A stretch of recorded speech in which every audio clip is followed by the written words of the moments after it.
Hamas ও ইসরায়েলের মধ্যকার অস্ত্রবিরতি আলোচনা আবারও ভেস্তে গেছে।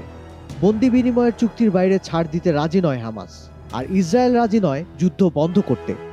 যুক্তরাষ্ট্রের পক্ষ থেকে অস্ত্রের চালান বন্ধের হুমকির পরও 10 মে গাজা উপত্যকার দক্ষিণাঞ্চলের শহর রাফায় বিমান হামলা চালিয়েছে ইসরায়েল।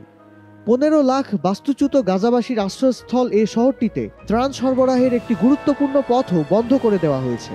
এমনকি পূর্ব জেরুজালেমে জাতিসংঘের ফিলিস্তিনি শরণার্থী সংক্রান্ত এক সংস্থার আশেপাশেও হামলা চালিয়ে ব্যাপক ক্ষয়ক্ষতি ঘটিয়েছে। যুক্তরাষ্ট্র বলছে তাদের অস্ত্র ব্যবহার করে গাজায় মানবতাবিরোধী অপরাধ ঘটিয়ে থাকতে পারে ইসরায়েল।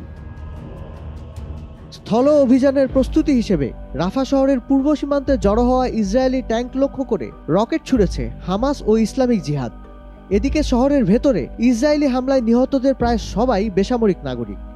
এরপরও ইসরায়েলের প্রধানমন্ত্রী নেতানিয়াহুর দাবি, হামাসকে নির্মূল করতেই এই অভিযান চালানো হচ্ছে।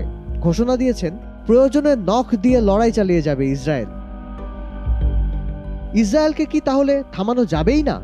রাফায় হামলার পরিণতি কি হবে, আর ইসরায়েলের পরিকল্পনাই বা কি? কমেন্টে জানান আপনার ভাবনা। আর মধ্যপ্রাচ্য পরিস্থিতির সর্বশেষ আপডেট জানতে ভিজিট করুন prothomalo.com/video। ফলো করুন প্রথম আলোর ফেসবুক পেজ ও ইউটিউব চ্যানেল। থাকুন ভালোর সাথে, আলোর পথে।